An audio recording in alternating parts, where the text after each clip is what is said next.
Les titres de cette édition, lancement ce matin du projet Unifam à Ziguinchor, principal objectif de la structure, apporter une contribution de qualité aux femmes en termes de mobilisation sociale. Le carême chrétien a démarré ce mercredi et cela pour 40 jours. Des moments de retour à Dieu, il faut jeûner, c'est le message lancé en direction des fidèles par l'abbé Jean-Louis Diatta de la paroisse Notre-Dame des Pauvres de Tilène, vous l'entendrez. Université Assane Seck de Ziguinchor, les étudiants ont une fois de plus exprimé leur indignation à l'endroit de la direction de l'Institut. Vous comprendrez ce qui traduit leur colère à travers leur porte-parole. Goudomp, nous y serons pour parler de ce CDD sur la promotion de l'égalité et de la parité dans les instances de décision dans les collectivités territoriales. Les infos du monde et l'actualité des sports vont boucler cette édition. Bonsoir et bienvenue. Elhaj Malik Sané. À la mise en onde, Bakary Sissé. Nous avons de l'autre côté l'homme de l'ombre, Matar Gueye. À Ziguinchor s'est tenue ce matin la cérémonie de lancement du projet Unifam. La rencontre s'est tenue dans les locaux de l'ECAF en présence des représentantes de groupements de femmes. Mission principale de la structure, apporter une contribution de qualité aux femmes en termes de mobilisation sociale et politique. Écoutons à ce propos la présidente régionale du réseau Paix et Sécurité Espace CEDEAO qui parle de la lutte contre l'extrémisme.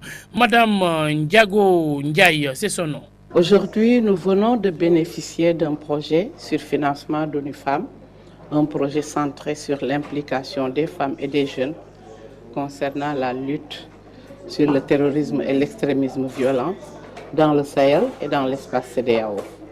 Le choix de Ziguinchor n'est pas fortuit parce que nous savons que ici les femmes de la plateforme ont de l'expérience sur les questions de paix et de sécurité.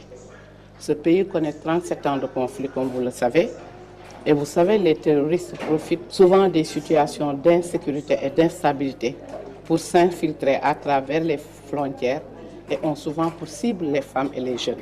C'est pour ça que nos cibles aussi sont cette catégorie de la population.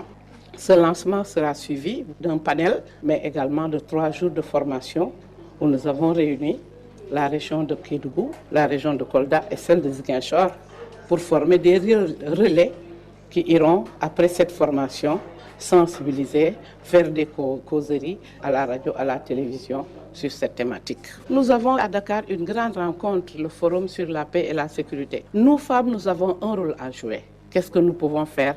Éduquer, sensibiliser, vulgariser les documents juridiques que nous avons, mais également informer. Je pense que le travail doit commencer par là. Les enseignants, c'est pour les interpeller, ce n'est qu'en sensibilisant qu'on peut réduire petit à petit ces phénomènes. Et nous avons vu, notre État vient de prendre aussi une loi importante sur la criminalisation du viol. Et ça aussi, nous devons travailler sur cette loi.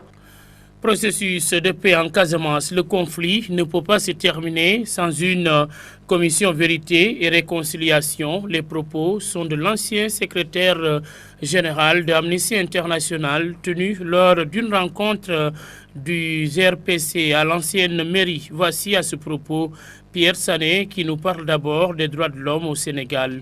Il est avec Zig FM. Et c'est même au niveau international, c'est-à-dire que les organisations de défense des droits humains ont tendance à se concentrer, un, sur ce qui se passe dans la capitale, et deux, sur ce qui se passe dans le jeu politique, c'est-à-dire les politiciens, les activistes, les détentions, etc.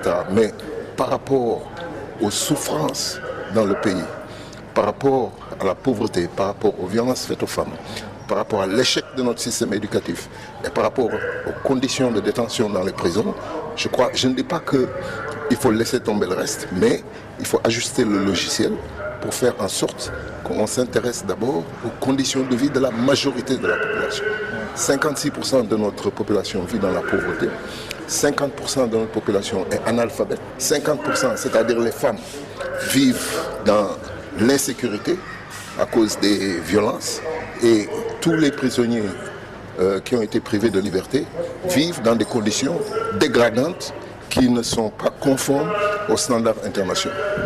Oui, il y en a eu, c'est-à-dire qu'au moment l'intensification du conflit armé, il y a eu des violences, il y a eu des violations des droits humains. Quand j'étais à Amnesty International, nous avons documenté des actes de torture, des actes d'exécution extrajudiciaire, aussi bien du côté du MFDC que du côté de l'armée sénégalaise. Et donc, un conflit comme celui-là ne peut pas se terminer sans une commission vérité et justice qui puisse faire des enquêtes approfondies, identifier les victimes, procéder à des réparations. C'est ça qui conduit à la réconciliation. Zig FM, la station FM de proximité. C'est parti pour 40 jours de carême chez les fidèles chrétiens du monde. Des moments de privation et de retour à Dieu. Il faut jeûner. C'est le message lancé en direction des fidèles chrétiens par l'abbé Jean-Louis Diatta de la paroisse Notre-Dame des Pauvres de Tilène. Ces propos sont recueillis par Zig FM. Voilà, le carême signifie tout simplement 40 jours. Et c'est un temps fort de l'année liturgique. C'est ce temps qui prépare la fête de la Pâque, le couronnement de la vie de Jésus-Christ, sa passion, sa mort et sa résurrection. Et pendant 40 jours, les fidèles de l'Église sont appelés à vivre intensément ce moment, un moment de retour à Dieu, de conversion, mais c'est surtout au niveau du cœur, c'est-à-dire pour prendre les bonnes habitudes qui disent notre relation avec Dieu et notre relation aussi avec le prochain. Car nous savons que le résumé de la loi que Jésus nous a apporté, c'est d'aimer Dieu de tout son cœur, de toute son âme, de toute sa force et aimer son prochain comme soi-même. Et ce temps de carême s'ouvre avec le mercredi des cendres. Les fidèles chrétiens ont un message à vivre. Et nous écouterons le long évangile de Saint Matthieu, qui va nous parler du jeûne. Le chrétien est celui qui prie. Le chrétien est celui qui fait de l'aumône. Et tout cela a un sens dans le carême chrétien. Une vie qui diffère de la vie ordinaire. Il y a quelqu'un qui me disait aujourd'hui, quand ils étaient enfants, on leur disait que le plus grand jour, c'est le mardi gras. Et le plus pauvre jour, c'est le mercredi des cendres. Donc aujourd'hui, on fait la fête et on va tout couper à partir de ce soir pour maintenant marcher, une marche comme les évêques nous y invitent, à travers le désert. C'est l'humilité. Parce que le peuple de Dieu, quand il traversait le désert, il a lutté. Jésus aussi, pendant 40 nuits, il a jeûné dans le désert, sans rien manger et sans rien boire. Et voilà aussi ce à quoi le carême nous invite. C'est pourquoi il faut jeûner. Promotion de l'égalité et de la parité dans les instances de décision dans les collectivités territoriales. Un comité départemental de développement s'est penché sur la question à Goudomp, dans la région de Sédhiou. Rencontre à l'issue de laquelle un comité de suivi de l'égalité et hommes et femmes a été mis sur pied afin de corriger les impairs entre les deux sexes dans nos collectivités. Ndeye Marie Sam, l'assistante administrative et financière du programme d'appui aux producteurs de statistiques de l'Observatoire national, s'en explique avec Younous Baro. Voilà, l'objectif c'était d'abord de partager sur les missions de l'Observatoire national, sur l'état des lieux de production de rapports, parce que chaque année, l'Observatoire national a pour mandat de produire un rapport sur la situation de l'égalité entre les femmes et les hommes au niveau des politiques publiques et même au niveau des politiques publiques locales qu'il présente auprès du président de la République. Donc on est là pour partager sur ces missions-là, mais aussi pour partager sur le projet qui est mis en place par l'Observatoire avec l'appui de la coopération espagnole qui a financé ce projet-là. Donc on partage sur les enjeux du projet, les attentes et comment ensemble avec les acteurs départementaux et régionaux va mobiliser les données statistiques de genre pour pouvoir élaborer chaque année un rapport. Et à l'issue de cette mission-là, au niveau régional, on va installer un comité de suivi de l'égalité de genre femmes-hommes. Ce comité-là aura pour mandat de travailler avec les départements pour chaque année élaborer un rapport sur la situation de l'égalité dans les politiques publiques mais au niveau local. Donc on va comptabiliser dans dans le rapport annuel de l'Observatoire. On ne voudrait pas que tout le temps, c'est les hommes qui décident de dire que bon, pour les femmes, on va donner ça. On voudrait que les femmes se disent non, on n'a pas besoin de ça, mais on a plutôt besoin de cela. Faites-nous en tout cas un forage ou bien faites-nous une maternité. C'est ça nos priorités. Je pense que dans les bénéfices de développement, il faudrait que la répartition soit égalitaire. On l'a vu à l'accès à la terre. Il y a quelqu'un qui a parlé, qui a dit que les rizières c'est pour les femmes, les champs c'est pour les hommes. Mais une femme qui est intervenue pour lui dire que non, ces rizières-là sont pour les femmes que de façon provisoire parce que tu es marié avec cet homme-là. Mais dès que tu divorces ou bien qu'il décède, tu n'as plus ces rizières-là. Et on a remarqué au niveau national que 70% des travaux champêtres sont effectués par les femmes. Mais elles n'ont accès qu'à 30% de terre. Donc elles produisent la terre, mais elles ne sont pas propriétaires. À Bounkiling-hier, les femmes nous disent, quand on cultive la terre, des fois 5 hectares, 6 hectares, on nous loue ça. L'année prochaine, il peut refuser de nous louer ça et on ne peut pas travailler.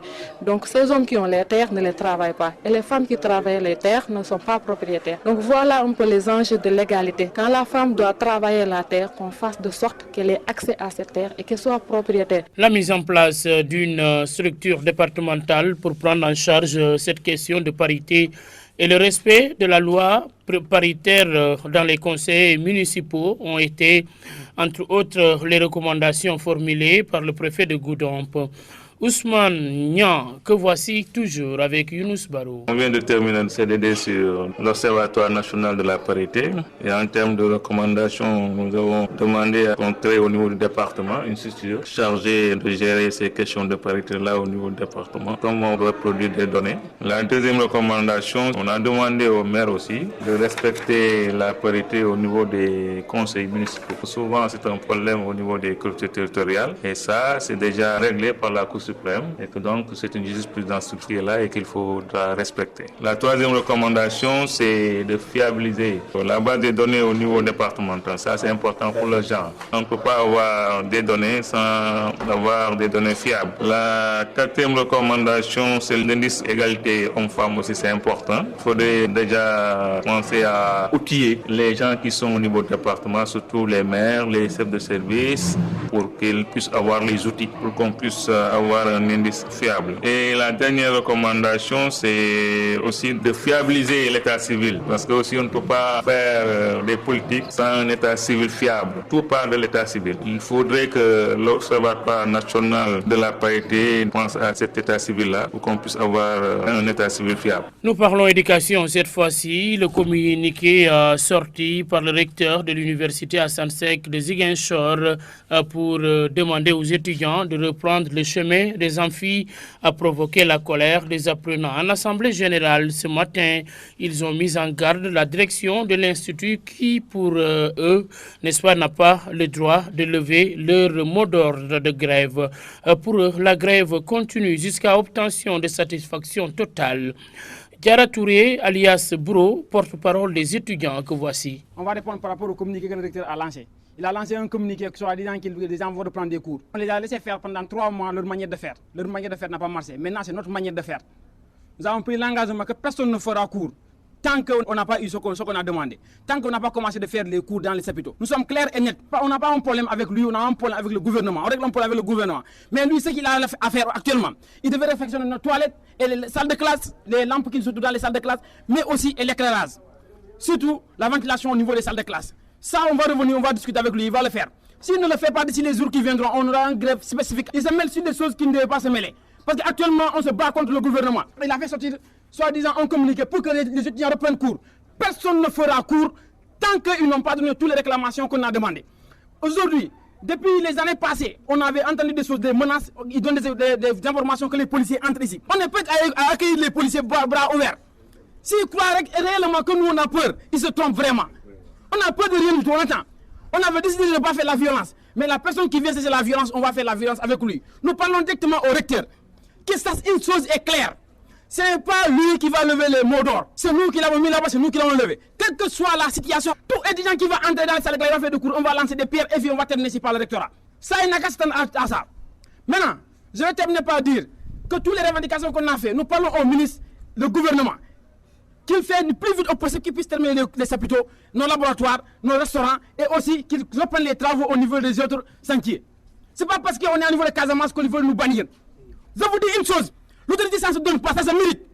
Mais on a des gens qui ne méritent pas d'être autorités. Et que nous sommes tous prêts à écouter le président parce que nous écoutez.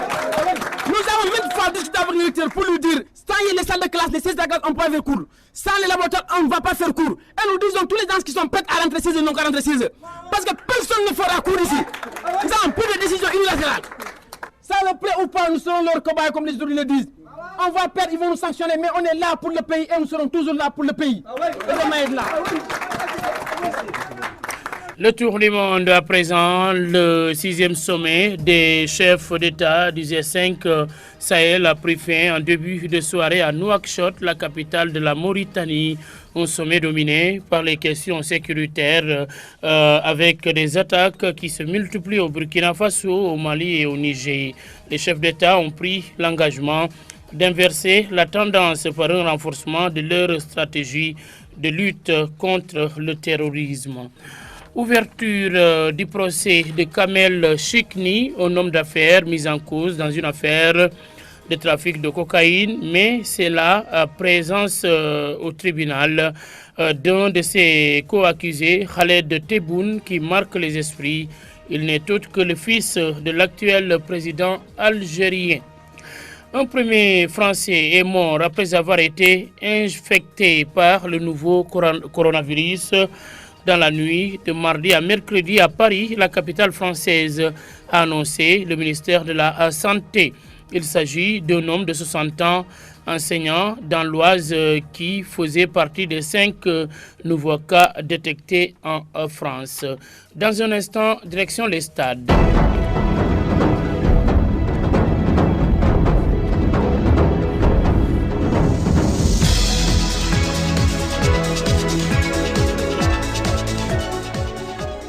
L'actualité sportive, basketball, le Goudomp Basket Club a un nouveau président. Il s'agit de Mamadou Diola Sonko. Il remplace à ce poste Oumar Michel Seydi. Le tout nouveau président s'engage à tout mettre en œuvre pour booster le basket dans le Balantakunda. Pour ce faire, il sollicite auprès de la Fédération sénégalaise de basketball, n'est-ce pas, la construction d'un terrain de basket digne de ce nom. Mamadou Diola Sonko, que voici avec Younous Baro. Les grands chantiers, j'ai osé prendre la trône de Goudomp Basket Club parce que j'ai des projets. Il n'y a même pas 2 mois, j'ai eu des équipements pour les gosses d'une valeur de 375 000 avec encore des ONG qui m'ont promis qu'ils vont faire quelque chose pour les gosses. Donc je ne pouvais pas laisser traîner ce bijou. J'ai été choisi par les gosses à l'applaudimètre. Il faut reconnaître qu'il y a eu d'autres candidats, d'eux-mêmes à part moi. Donc les gosses ont choisi le candidat qui peut les arranger. C'est le candidat qui est du milieu sportif, c'est le candidat qui a au moins une fois joué au basket, qui a eu une licence fédérale au sein du Casport. Donc cette équipe a des lacunes jusqu'à présent. Mais il faut reconnaître que c'est une équipe bien vrai qu'elle a 15 ans de durée, mais elle est toute nouvelle jusqu'à présent. Ça viendra avec le temps. C'est maintenant qu'on a commencé à avoir beaucoup de matériel. Et un gosse a été formé en initiation de basketball. Pour le coaching, je crois qu'avec l'expérience qu'il a acquis au niveau de cette formation, il viendra et le basket sera amélioré au niveau de Goudomp avec le matériel que nous avons et que nous aurons d'autres matériels. Sur le plan infrastructurel, ce problème de terrain existe jusqu'à présent. C'est un terrain qui n'est pas adéquat et que c'est un terrain qui ne nous appartient pas. C'est un terrain du CIEM. Donc en principe, il y a un terrain en projet au niveau du centre de Goudomp. Je crois que le projet sera vraiment acquis. En ce moment, les gens, ça va nous arranger. Voilà, de toute façon, le basket que nous faisons est le même que tout le monde fait au niveau du Sénégal. Je lance un appel au président de la Fédération de basketball et au président de la Ligue régionale de Sédhiou que Goudomp a bel et bien un club qui veut vraiment s'épanouir et donner de bons résultats. Donc aidez-nous et suivez-nous. Nous parlons de Ligue européenne des champions, la phase aller des 8e de finale.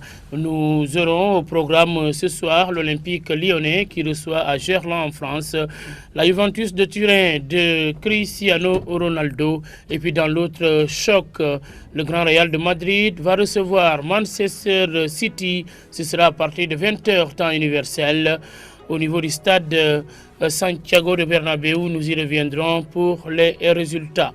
Cette note qui nous mène directement au rappel des titres à 18h passées, donc de 20 minutes dans nos studios. Dans un instant, le rappel des titres. Elhaj Malik Sane. Lancement ce matin du projet ONU Femmes à Ziguinchor. Principal objectif de la structure apportait une contribution de qualité aux femmes en termes de mobilisation sociale. Le carême chrétien a démarré ce mercredi et cela pour 40 jours. Des moments de retour à Dieu, il faut jeûner, c'est le message lancé en direction des fidèles par l'abbé Jean-Louis Diatta de la paroisse Notre-Dame des Pauvres que vous avez entendu en début de journal. Université Hassan Sek de Ziguinchor, les étudiants ont une fois de plus exprimé leur indignation à l'endroit de la direction de l'Institut. Vous avez compris ce qui traduit leur colère à travers leur porte-parole, Diarra Touré alias Bro. À Goudomp, nous y étions, c'est pour parler de ce CDD sur la promotion de l'égalité et de la parité dans les instances de décision dans les collectivités territoriales. Les infos du monde et l'actualité des sports ont bouclé cette édition. À la mise en onde, Bakary Sissé. Nous remercions Matar Gueye qui était de l'autre côté, c'est l'homme de l'ombre, le patron du net à Zig FM. La Malik à la présentation. Les programmes se poursuivent sur votre radio de proximité.